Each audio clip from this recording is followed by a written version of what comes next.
Doctor উর্তাদো বিদাল আসলে সিনালোয়ার মানুষ, কিন্তু টিহুয়ানা শহরে মেডিকেল ট্যুরিজমের টানে প্রায় ৮ বছর আগে তিনি সেখানে চলে যান। সে সময় প্লাস্টিক সার্জন হিসেবে সপ্তাহে বড়জোর ১ থেকে ২ জন রোগী তার কাছে আসতেন। এখন প্রতিদিনই এমনটা দেখা যায়। প্রায় সবাই বিদেশি, মূলত মার্কিন যুক্তরাষ্ট্রের ক্যালিফোর্নিয়া রাজ্যের মানুষ। পেরু, আর্জেন্টিনা ও মধ্য আমেরিকার দেশ থেকে রোগী আসেন, কারণ তিনি শুধু অপারেশন করেন না, রোগীদের পরিবহন ও থাকার ব্যবস্থা সহ সম্পূর্ণ এক প্যাকেজ দেন।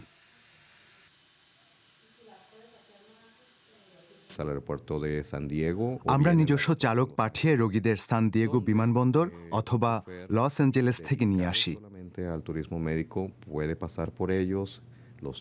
চালক তাদের হোটেলে পৌঁছে দেন, সেখান থেকে তারা আমাদের দপ্তরে এসে অপারেশন পরিকল্পনা করেন।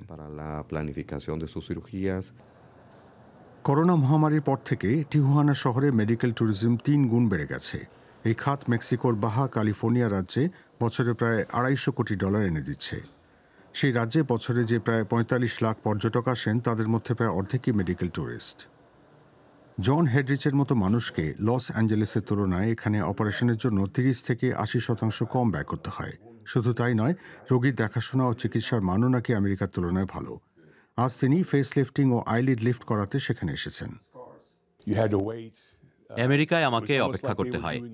তারা এমন ভাব করে যেন তোমার উপকার করছে। এখানে বিষয়টা ভিন্ন। আমি আগেও দাঁতের চিকিৎসার জন্য টিহুয়ানায় এসেছিলাম, খুব ভালো ফল পেয়েছিলাম, খরচও কম হয়েছিল। তবে আমার কাছে ব্যক্তিগত যত্ন সবচেয়ে গুরুত্বপূর্ণ ছিল।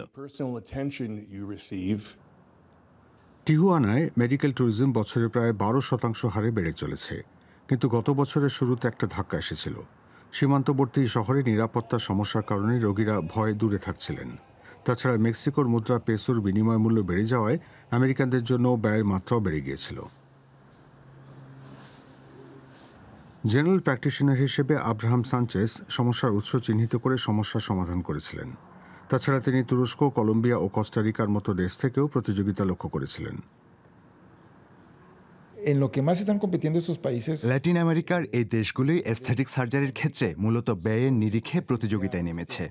তারা অবিশ্বাস্য মূল্যে অপারেশনের সুযোগ দিচ্ছে। মেক্সিকোয় আমাদের আরেকটি সমস্যা হলো ডলারের তুলনায় পেসো অত্যন্ত শক্তিশালী হয়ে উঠেছে।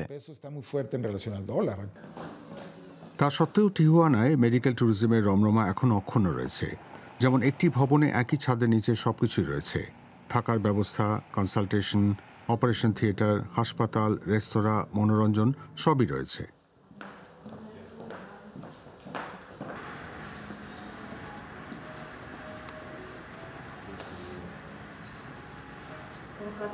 মেডিকেল ট্যুরিস্টদের প্রবেশ ও প্রস্থানের জন্য পৌর কর্তৃপক্ষ সহজ ব্যবস্থা রেখেছে। শুধু লাল ফিতের ফাঁস আরও কমানোর প্রয়োজন বলে মনে করেন আতসিম্বা বিলেগাস। তিনি বাহা ক্যালিফোর্নিয়া রাজ্যে মেডিকেল ট্যুরিজম সংগঠনের কর্ণধার। বাহা ক্যালিফোর্নিয়ার মেডিকেল ট্যুরিজম শিল্পজগতের পরেই প্রধান আয়ের উৎস। ডেলোয়ার্ট কনসাল্টিং কোম্পানির এক গবেষণা অনুযায়ী আগামী ৫ বছরে ২৭% বৃদ্ধির প্রত্যাশা রয়েছে।